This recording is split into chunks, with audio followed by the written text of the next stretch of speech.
एक बार की बात है, घने जंगल में शिगोनी नाम का एक सुंदर झरना था। एक सुबह शिगोनी ने सोचा कि एक ही जगह पर रहते रहते मैं थक गई हूँ। कितना अच्छा होता कि यदि मैं घूम पाती। इसलिए उसने पास की नदी में रहने वाले मगरमच्छ से अपनी इच्छा जाहिर की। मगरमच्छ जोर से हंसा, लेकिन फिर उसने पूछा, लेकिन तुम जाओगी कैसे?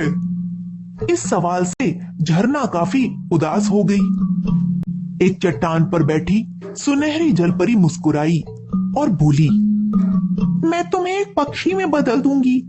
तुम अपने गंतव्य तक उड़ सकोगी। जी भरकर आओ और फिर शाम तक वापस आ जाओ। शिगोनी बहुत प्रसन्न और उत्साहित महसूस कर रही थी। सुनहरी जलपरी ने छोटे से झरने में एक चमकता हुआ मोती रख दिया। धीरे धीरे झरना नीले और पीले रंग के एक खूबसूरत पक्षी में बदल गया।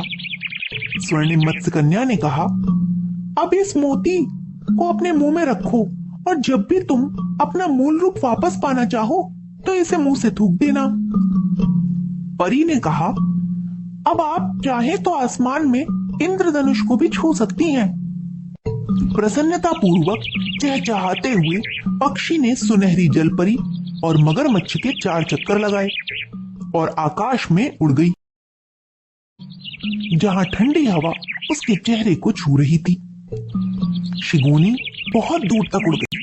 अपने पंख आसमान की ओर फैलाए इंद्रधनुष के खूबसूरत रंगों को निहारती हुई उसे लगा कि वह गुलाबी और नीले बादलों से घिरी हुई उड़ती ही जा रही है। अचानक शिगोनी ने सोचा कि सुनहरी जलपरी सुंदर फूलों और रंग बिरंगी तितलियों के बारे में बहुत कहानियां सुनाती है, लेकिन मैंने उनके बारे में सिर्फ सुना है, कभी उन्हें देखा नहीं है। इसलिए शिगोनी खेतों की ओर नीचे आने लगी, लेकिन उसे बहुत कम पेड़ मिले। जमीन के कुछ हिस्सों में छोटे पेड़ दिखाई दे रहे थे, लेकिन ज्यादातर जगह सूखी और बंजर थी। वहां कोई पेड़ नहीं था, कोई झाड़ियां नहीं थी और ना ही कोई फूल था। शिगोनी थोड़ा और नीचे उतरी तो उसने देखा कि जमीन पर दरारें पड़ गई हैं। कुछ बच्चे उदास होकर एक तरफ बैठे थे और आसमान की ओर देख रहे थे। शिगोनी को अचानक महसूस हुआ कि बहुत दिनों से बारिश नहीं हुई है। उसने एक क्षण रुककर उस छोटे से मोती को अपने मुंह से बाहर थूक दिया। शिगोनी ने फिर से अपना मूल रूप प्राप्त कर लिया और एक तेज झरने की तरह बहने लगी। शिगोनी जमीन पर चट्टानों के बीच से बह रही थी। सूरज की चमकती हुई किरणों ने पानी को और चमकीला एक चांदी की धारा में बदल दिया।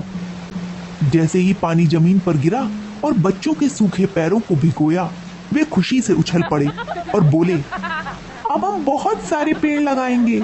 शिगोनी मुस्कुराई। तभी उसे एक सुंदर जलपरी पानी की धारा में तैरती हुई दिखाई दी। तुम फिर से झरने में बदल गई हो। देखो सब कितने खुश हैं। जलपरी ने शिगोनी से कहा। तब शिगोनी बोली, हाँ हाँ बहुत खुश हैं। मेरे पास बहुत सारे चमकीले मोती हैं। मत्स्य कन्या बोली, मैं फिर से पक्षी में तुम्हें बदल दूंगी। ठीक है, मैं फिर से पक्षी बन जाऊंगी और वह जगह ढूंढूंगी जहाँ फिर से पानी की जरूरत होगी। मैं भी तुम्हारे साथ ही रहूंगी। आखिरकार मैं भी नई जगह देखना चाहती हूँ, मत्स्य कन्या ने प्रसन्नता पूर्वक कहा। शिगोनी हंसने लगी और बहती रही, जमीन की दरारों को भरती रही तथा चारों ओर हरियाली और खुशियां लाती रही।